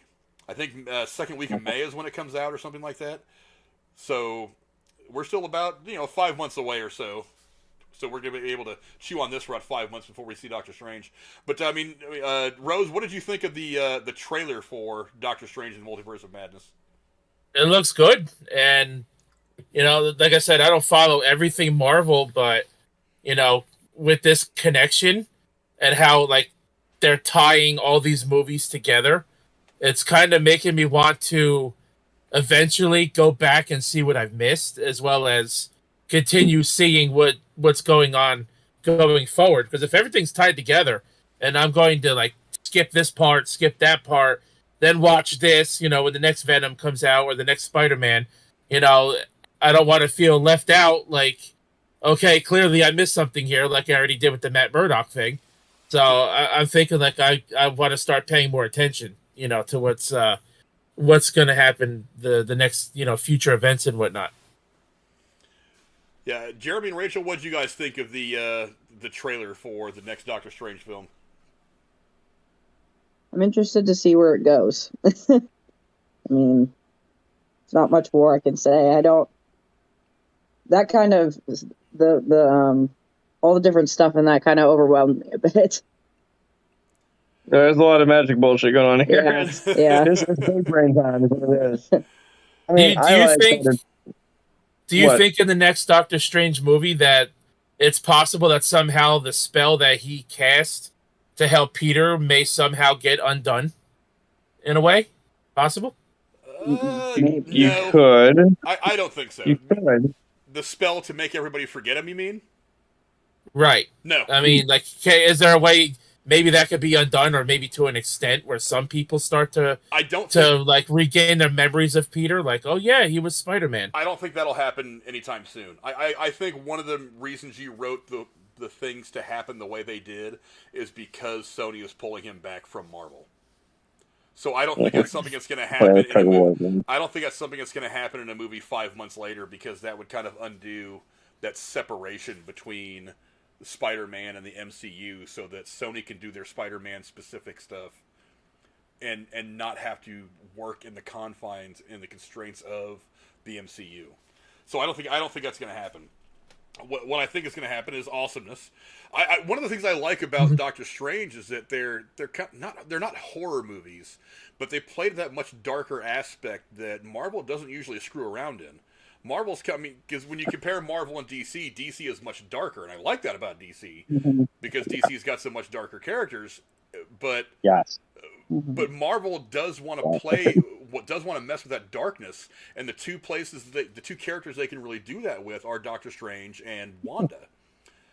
And so that's why you went and got who's directing it? The guy who's directed a couple of horror movies that is directing the Doctor Strange stuff, because there is that aspect to it, that very dark, sinister, scary aspect to some of this stuff, while of course still being Marvel kind of funny. You know what I mean? But I'm excited to see what Wanda's up to. Yeah, because that wasn't the same house she was killing in a second ago. Now she's got this whole orchard and this little tiny cabin. It wasn't some cabin in the fucking middle of the fucking Himalayas or some shit. I don't know what she was doing now. Did you notice that in the movie he mentions runes, which is exactly what Wanda was using in WandaVision, throwing the runes around to try to neutralize Agatha's powers. He was using runes, and he even says that he's using runes to cast the spell. So yeah, maybe there is some kind of similarity to their magics to her chaos magic and his whatever, I don't even know what they call it, magic. That's one of the reasons why it brings them together to do this, whatever they're going to end up doing in the next Doctor Strange movie. Yeah, they can, like you said, he's like, I do need your help. It's like whatever she's probably learned now, they could probably definitely help each other out, given what they know, to do whatever we're going to do here. And also, I mean, this what if shit's real. I'm like, was that Sorcerer Supreme Doctor Strange? Holy shit! Did we get an evil twin? Holy shit! Yeah, oh boy, we see more Wong, so I'm always down for that. But yeah, that was the second post-credit scene. Now let's get to the first one. Tell us, Frank, what'd you think? Look, first off, I love the dialogue. The fact that Eddie and Venom are drunk. Well, yeah. Look, I love the humor about this character. I think it's awesome. But the post-credit scene in Venom, There Will Be Carnage. Let There Be Carnage. It alluded to me that there was going to be a meeting of these two characters of Tobey Maguire, or not Tobey Maguire, but Tom Holland Spider-Man and this version of Eddie Brock and Venom that we have come to know from these two films. So you have that post-credit scene where whatever happens, he gets sucked into Tom Holland's universe. They see him on the screen, and there was this visceral reaction that Venom has to seeing Tom Holland. And he had just got done in that scene earlier talking about having memories and experiences across multiple dimensions, multiple universes, yada, yada, yada. So maybe he did actually know Tom Holland in some way. So we get to this post-credit scene, and I'm like, okay, first off, the spell has been undone, and Eddie's still there with Venom in a bar in Mexico. At least I thought anyway. So I think the Mexico hat was a little on the nose. I think he's still down there. Yeah. Yeah, and then he says, maybe I need to go to New York and talk to this guy. And right there, I'm thinking, get on a plane to New York right now. That's our next movie. Go, go, go! I want to see this shit happen. And then nope. He ends up getting snapped back to his universe. And I'm like, reality. Wait a minute. You brought him into this universe in that crazy post-credit scene just to kick him back out in this one? I mean, but there's that little drop of the symbiote there, which still doesn't make any sense to me. Because I figure... Well, then that now means that Venom is now in this world. I understand that. So, but we're not going to be getting the same Venom that we're getting with this Tom Hardy version, which is the one that I wanted to see go toe-to-toe with Spider-Man. No, I know. Now we're going to see a different version, a different Venom. Now, well, as we're just saying, now it's getting yanked back to Sony. I mean, and also these movies were separate from the Marvel movies as well. So maybe that's the way to kind of separate the two, because we're not going to really get them together. I'm like, okay. Yeah, it would have been nice to be like, oh, this would be the way to do it with this whole multiverse thing. Like, that'd be the way to fucking get them together finally, if we come to some agreement to put them in the same movie. But then for you to fucking just yank the rug from underneath, when I was like, oh, good. Go talk to Peter. Nope, he's gone. Fuck. I mean, I had the same reaction dude behind the bar did. Yep, and then he's gone. Right. He's gone. Yeah, I didn't.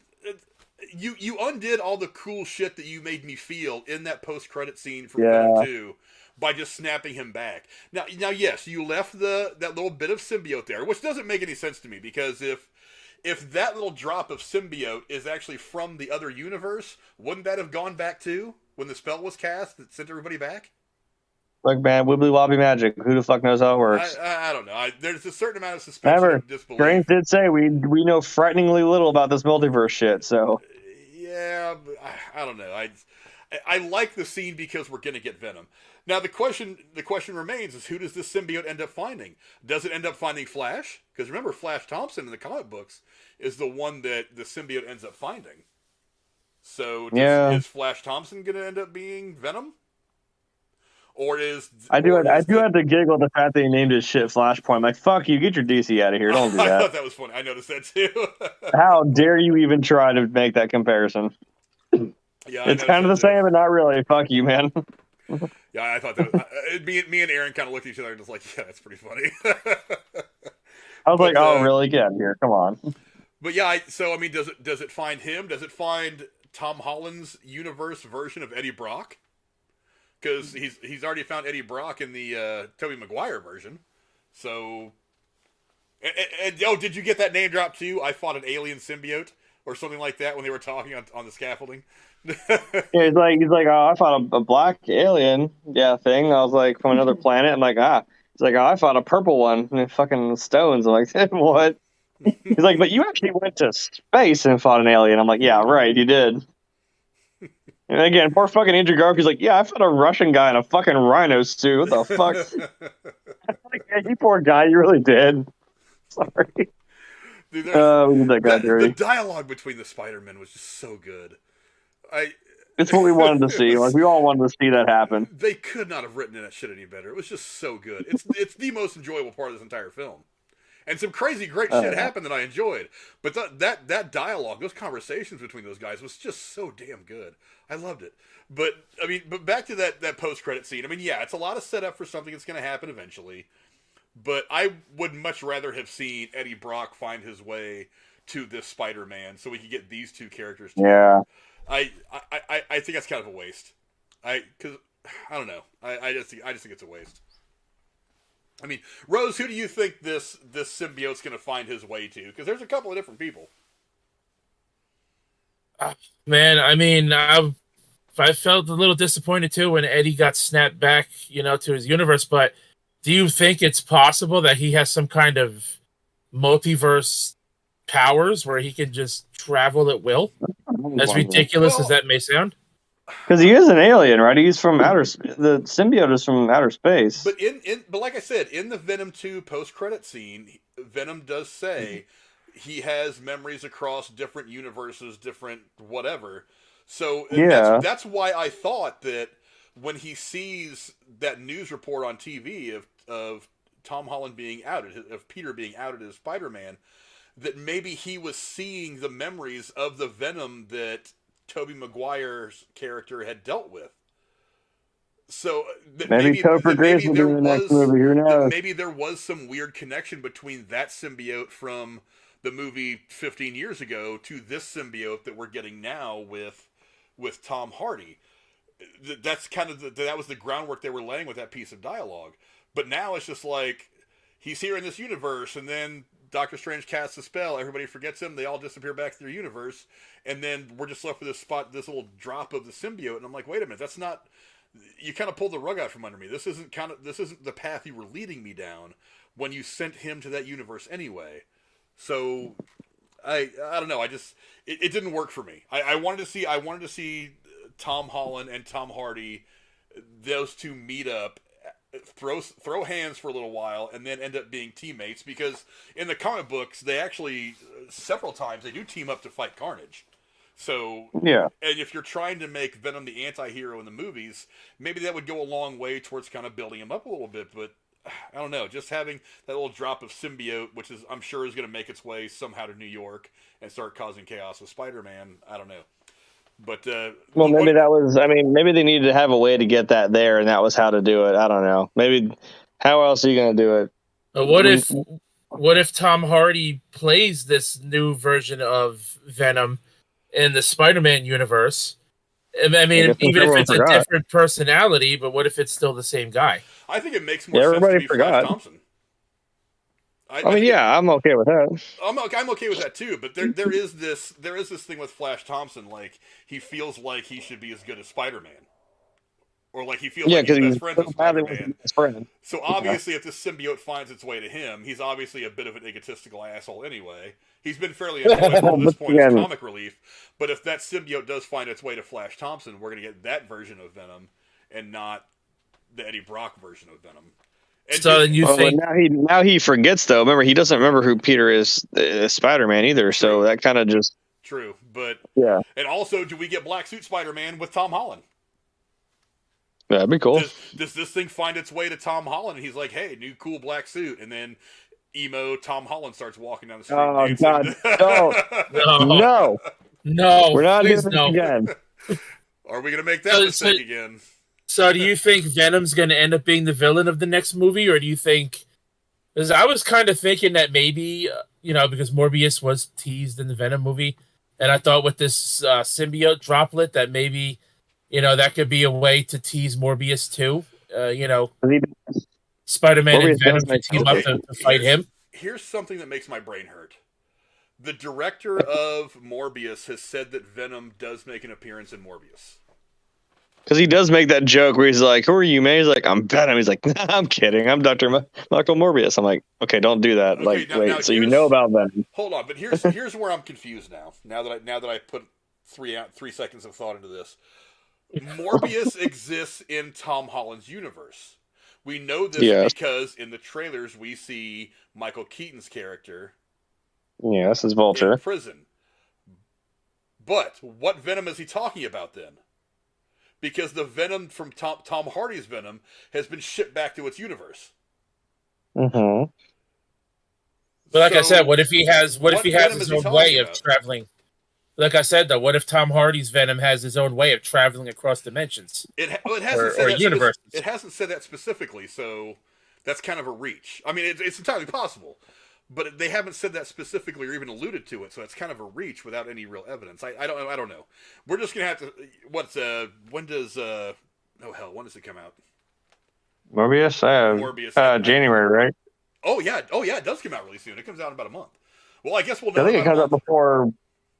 Yeah, it comes out before fucking Doctor Strange does, so maybe this will help a little bit. So I don't want to try to make a connection to the next Spider-Man video game because that's I feel like the video games have their own stories compared to the movies, but Sony does make the games alongside Insomniac Games are the developers, but Sony publishes those games. They're in control of how those games come out. Venom was already revealed in that game coming out in 2023. So, if we have another version of Venom who finds his way to Spider-Man in the next movie, I'm starting to think that there's a possibility that the next movie and the next game have some kind of connection. Well, to be fair, in the second game, though, I mean, you could have damn near every suit from any iterations of the movies that we saw. You could have the OG suit that Tobey Maguire had. You have Andrew Garfield's suit. You have the Iron Spider suit. You have the new suit that Tom Holland had. You had the black suit. There was comic book suits. There was the first one that Tobey Maguire had, the little fucking wrestler looking one. There was all sorts of shit. So I'm like, they do make kind of the multiverse joke in those games where it's just fun to have all the different versions of the suit and you can just web sling around whichever one you want. They even had Miles Morales in there. So I'm like, oh, okay, that's cool. Well, that's nice. Because what I'm saying is they already showed the trailer for the next game. You guys keep talking back in August. They did show the trailer for the next game back in August, and Venom's in it. Venom is in that game, and they already said it's coming out 2023. So I'm ready. If the next game comes out in 2023 and Venom is still somehow being teased, to find his way to Spider-Man, I'm thinking there could possibly be, some kind of connection, between the game and the next movie.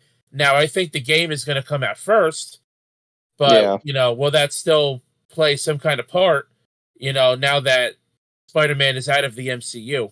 Because the games, as it is now, the games never followed the MCU anyways. So, no. I mean, I just want to see Venom and Spider-Man interact again. I mean, I think Venom got the shit end of the stick in the Tobey Maguire movie, Spider-Man 3. Yeah, we don't talk about that either. Yeah, I think that was a very shit version of Venom, and he's my favorite Spider-Man villain. Venom is, and to me, I feel like you can't have Venom without Spider-Man or Spider-Man without Venom in some form. It's like in Mortal Kombat, you can't have Scorpion, and not have the rivalry with Sub-Zero. It just doesn't feel right.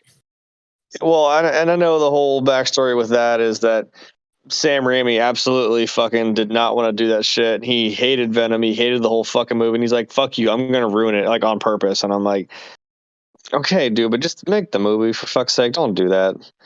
I've heard that's the reason why. And I'm like, okay, that's just sucks then. Maybe we're reeling back from it now. And honestly, because since I was a kid and seeing when I saw the cartoons and shit, when I saw Venom, I was like, whoa, what in the fuck is that thing? Holy shit, that's terrifying. And then, like, as I, evolved and got older, I was like, oh my God, Carnage. Holy, I thought fucking Venom was bad. And I'm like, for so long, I'm like, God damn it. I want to see Carnage in a fucking movie, in a live movie. I want to see this shit. God damn it. And it came out and I was just like, oh, all right, it's here now. I'm happy. Now, if there was a Carnage in one of these games, maybe they just haven't said anything yet. That would be pretty wild. I think Carnage is going to be in the next game. I think he's going to be the main villain of the next game. I'm okay with that. And I think Spider-Man and Venom are going to team up to face him in that game. That's what I was saying. Is it possible that maybe the next game and the next movie, the next Spider-Man movie, share some kind of connection, being that Sony is at the helm for both of them? I mean, it's like with... well, I guess the joke now is like, with Assassin's Creed, now that they made the movie, it's like, well, it's its own thing.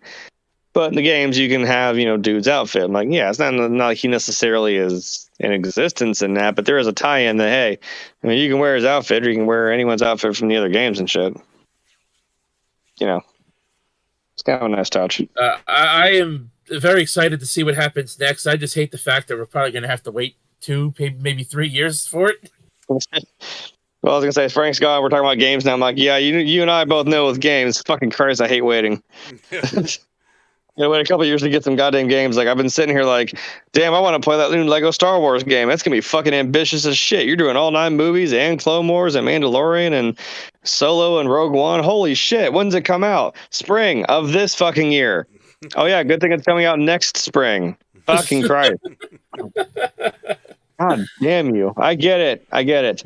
And we've learned our lesson with, well... I was gonna say Cyberpunk. That's a big oof. I was gonna say not Outer Worlds. What's that damn game called? No Man's Sky. Yeah, No Man's Sky. I'm like, yeah, that was just they flat out lied to our fucking faces, and we're like, oh, well, that's not cool, guys. Don't do that. No, but I've always said, yeah, you gotta wait. If you want to wait, a fucking finished game is better than a rushed game. Again, I reference you back to Cyberpunk. Yeah. I do want to say, with this movie, I really liked, Spider-Man's wholesome portrayal of not wanting even the villains to die, because when Doctor Strange came out with that cube, and Peter asked him what it does, and he goes, well, I'm going to send everybody home. I'm sending everyone home. And he goes, well, you're going to send them home, they're going to die. And Doctor Strange goes, that's their destiny, Peter. And then Peter... starts to rebel against Doctor Strange, and then they had that fight. I'm like, oh, shit. Peter came to him for help, and now they're fighting each other. And now, I mean, for what it was, that was a pretty cool fight, and he actually outwitted Doctor Strange, too, at the end of that thing. Kind of gloss over the fact that he could suddenly still be in control of himself, even though he had an out-of-body experience. I was like, that was pretty fucking cool. Yeah. And even Doctor Strange goes, how are you doing that? You shouldn't be able to do that. And then he pulled himself back into his body. That was pretty fucking cool. I was like, wait a minute. Man, imagine if you tried to do that shit to Ned. He'd fucking send him to the goddamn other side of the universe if that was the case. His grandma said he's got the magic. That is pretty funny. But, yeah, I mean, I don't know what else to say. I mean, I guess at this point we just give our final thoughts. Rose, what are some of your final thoughts on Spider-Man No Way Home? Very good movie. I think if anybody who hasn't seen it yet needs to go see it sooner rather than later, because it's going to get harder and harder to avoid spoilers the more people start talking about it, and people start putting bootleg copies of it on the internet and shit, because it's coming. I really enjoyed it. I loved it. I loved damn near every minute of it. There was some slow portions of the movie, like the first act, and not every I get it, not every part of the movie could be freaking heart pounding shit, but one thing, too, that kind of drove me nuts at the end of the movie was before Doctor Strange cast the spell, when Peter finally gave in and said, make it so that nobody remembers me. And then Doctor Strange gave him a minute to say goodbye to his friends, and he told MJ, I'm going to come find you. I'm going to come back. I'm going to find you. We're going to make it work. And then he goes into the coffee shop where she works, and he still remembers them, and they obviously don't remember him. But I think MJ somehow... Like I said, I think somehow she still remembers him to some degree, but Ned, I don't think Ned does, because you see Ned sitting there at the table, and MJ's boss is like getting on her ass, like, "What are you doing? Get back to work!" or whatever, and he goes in for a coffee, and I feel like the reason he went in there wasn't for the coffee, but he's like in there and he's like, you know what, give me a coffee, and like you kind of feel like he wants to say something, but in the end he didn't, because I guess he felt like, if he didn't say anything, it would keep them out of danger in the future. But in my mind, I'm like, come on, you pussy, say something. Fucking tell them. You found your friends like you said you would. You knew where they were. You're in the same room with them. Tell them. And he took his change and walked out and said goodbye and have a nice day, and that was it. I'm like, motherfucker. Well, that's going to be part of the emotional draw to the next movie we see, because obviously there's going to be more contact between him and his friends. I fucking hate when they do that in movies, and maybe Jeremy could attest to this when it comes to anime. But when you get two likable characters together and you want to see them get together and it doesn't happen, I'm like, motherfucker. Yes. It just feels so freaking annoying. I can't stand when Fucking the roses are gonna turn into the fucking goblin over here. He's like, you're soft. Jeremy, Hey, I'll be honest. If I learned how to fly on a fucking glider, shit. That'd be my way of getting around and never needing anyone's help ever again. If we try doing any backflips and fucking stab yourself with it, just don't do that. Yeah. Jeremy and Rachel, what are some of your guys' final thoughts in this movie as we start to wrap this up? I thought it was just really enjoyable to watch. All of the little nuances and little things that they put in there for whoever was watching, people who are hardcore Marvel fans or not. There was just a lot to enjoy about it. And for most of the movie, I was on the edge of my seat. So it was just a really fun movie to watch. Yeah, it's for the 3 twats that are in this fucking video right now that watch like all this shit. It's us. we're bitches. It's us. I get, yeah. You know what? This is like, you just want to see it. Like, you just want to see this shit happen. You want the 3 of them to sit there and just kind of bro it out and just bullshit with each other a little bit. And we got to make light of the elephants in the room here and the memes we got to make, and we just want to see this shit happen. I mean, and then when they start fucking fighting, it's like, God damn it, this is odd. Like, I felt like I was fucking like 12 years old again, fucking watching Spider. Like, I was like, oh my God, this is amazing.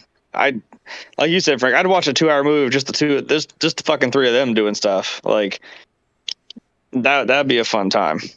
And I guess on the note of, Doctor Strange and Wanda, I'm excited to see where this goes. And like I said, I want to see this evil twin of Doctor Strange if we're doing the what if kind of thing. Like, that'll be interesting to see. I agree. The couple of things about the movie that kind of rubbed me a little bit the wrong way aren't enough at all to take away from any of my definitely not film. Definitely not. You had Peter Tingles the whole fucking time. Don't lie. I did have Peter Tingles. Lots of my Peter tingled. Let's just, but look, the dialogue was phenomenal. And again, one of the things that Marvel has done so well is by getting a lot of big names in there, big characters in there, and giving them all the proper amount of work, perfectly timed. And they did it again. I mean, I honestly still, it's not my favorite. It's so far, after the one viewing, it's my favorite Tom Holland Spider-Man film. It's not my favorite MCU film, but it's got to be top 5. I mean, I still like not Falcon Winter Soldier, but Captain America: The Winter Soldier the most. I like Civil War. Is my second favorite, and then Black Panther, and then right after that is this movie. I think it's better than Endgame. One of the big differences in this movie for me, and it just occurred to me, is Endgame was full of fan service. Some of it made absolutely no sense. But it was there. It was the final chapter of the Infinity Saga. Everything was going to get wrapped up. We just didn't care. You just wash over it. Not only was this movie full of fan service, but it was perfectly placed fan service. From those little bits of dialogue, like like Electro saying, "Why can't there be a black Spider-Man?" All of us knowing that we're getting Miles Morales at some point. So it's like all these things. It's like you reach back to get these little lines and little bits of connective tissue to the other Spider-Man movies that we've had way before the MCU, and they bring it all together in this great web of this film. Yeah, you like that, right?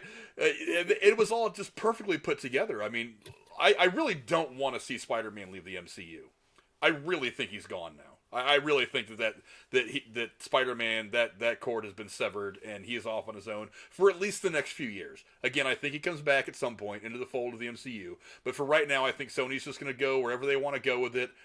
I think they're in a pretty good place right now to move forward. But I mean, this movie, wowzers! I mean, just emotionally, it just hits you right in the gut. The acting was phenomenal. Everything is in its proper place when this movie ends, and that's where it needs to be. For everything moving forward. So now we know where everything stands in the MCU. We know where everything stands in the Spider-Man universe, wherever that's going to go. I'm very, very happy for what the future holds for both these things. And again, I think they're going to cross paths again. But for right now, I think they need to go apart so that they can do some really cool, interesting stories. And this movie from start to finish is phenomenal. I couldn't have asked them to write the other two Spider-Men, the Andrew Garfield and the Tobey Maguire, into this better. I'm glad that they did not overwhelm Tom Holland. This is still Tom Holland's movie. And these other two Spider-Men play their part to perfection, but they don't take away anything from Tom Holland. It is still his movie, his Spider-Man to move forward with, and they did not take any of that away from him. And I just thought it was great the way it was all done. I couldn't have been any happier. I have a feeling that I'm going to like this movie more as I see it another couple of times. There's probably going to be another trip coming up for me, probably on Sunday, to go see this again. So, and I'm really, really looking forward to it, just to try to catch all those things in the background that I know I missed. I know there's so much in this movie that I probably missed the first time. I'm going to enjoy going and picking this movie apart a couple of times. But definitely go see it. Look, Tom Holland has been calling this the finale. He's actually used that word in reference to this movie. And I thought it was a great way to kind of end this chapter of Tom Holland's Spider-Man. Next chapter to come. But thank you guys for all coming and hanging out with me. Rose, where can the folks find you on the internet? It's youtube.com/The Rose Gaming, all one word, no underscores, unlike my Twitter. What I do recently, I just uploaded a video on the Matrix Awakening, the new Matrix game that's in the works. Also, the tech demo for the new Unreal Engine 5 gaming engine. The graphics, in my opinion, for that look very good. And I have a feeling that I would say within the next 10 years, I think video game graphics and Hollywood movies are going to look so closely identical that I think eventually it's going to get really hard to start telling the two apart. From what I've seen with from some of the visuals I've seen just from this Matrix trailer, the demo that I played. I did 25 minutes of it. It's on my channel. Uploaded it yesterday, actually, before I went and saw Spider-Man. So I had a pretty damn good day yesterday, in my opinion. As far as what's coming up in the future, I got Mortal Kombat video on Monday.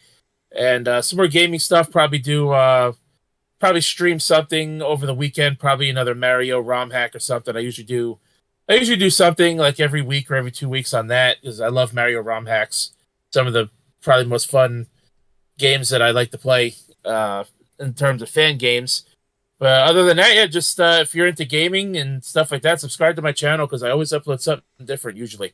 Whether it's Mario, I got Sonic stuff coming out. I got, I do Tetris videos once in a while when they do, events for the Tetris 99 Switch game. And, whatever I like, I upload. It's usually something different. I usually upload at least 4 days a week, 1 to 2 videos a day, 4 days a week. Also coming to the Derailed Patreon quite soon is going to be an in-depth look at the PlayStation 5, which I just gave Drew tonight. So that'll be coming out on his Patreon probably within the next few days, whenever he puts it up. Go check out the Rose Gaming, link in the description to his channel. Link in the description to his channel below. And Jeremy and Rachel, we were blessed with Rachel's presence tonight. She's been on the channel a couple times. Hopefully she'll be on here a little bit more as we go forward. But where can the folks find you on the interwebs? You can find me endlessly retweeting dumb tweets. You're literally doing it right now. I'm literally doing it right now. At SeaRoutLove99 is my Twitter handle. I don't post a lot of original stuff, but I have a good sense of humor. So That's why I keep you around. So A terrible taste in men, though. And on that note, where can the folks on that note, where can the folks find you, Mr. Grim Tuesday? watch me leave this call right now. Well, I'll let you have a free pass on that, just because I I'm. can find you here. Stalking. That's where. Yeah, you can. You can find me 360 no scoping Frank's ass on fucking Call of Duty for that fucking shit. Yeah. Like I said, it's you can always come abuse me on Twitter, and you can always come watch me suck at games on Twitch. You know the name; it's all the same. Nothing changed from fucking 24 hours ago when we were on the last video we did yesterday. You should check that out. If you haven't seen the movie yet, there's no. It's all predictions, but if you're here watching this, hopefully you've already seen the movie. We just fucking blow the whole thing wide open for you. So that's your fault. You know what you're getting into. As for me, you can find me here every Thursday talking all kinds of movie shit. Also on Sundays in the Derailed News and Podcasts, Sunday at 9 o'clock. Link to that in the description below. Also, don't forget to go and check out a couple of really cool people I've got links to their channels in the description below. Real quick, house cleaning stuff. Check us out on Patreon, $5 a month. Give away $25 in free movie tickets. And also, don't forget we have a Discord where we talk movies all the time, spoilers, and all kinds of cool stuff about all the different TV shows and movies that we want to discuss. Go check us out there. Link to that is in the description as well. And I do want to thank my great co-host for coming around today, Jeremy, my good friend, my hetero life mate, the Rose Gaming, and Rachel again for coming by and lending a little bit of beauty to our ugly faces. As for that, thanks to everybody in the chat. Thanks to everybody in the chat. Penny the Pooh was in here. The Rose, who ended up on the call. Awandi, Almighty One was in here. Jabroni Jabber was in here. Let's see, Jason, Michael, and MJ. Oddly named MJ, but hey, we're glad MJ was here. Thanks to all for coming and hanging out. Come check us out again next Thursday as we talk about all the crazy shit going on in the world of entertainment. Until then, adios. Bye. Bye. See ya. Why does it take so long to end the stream?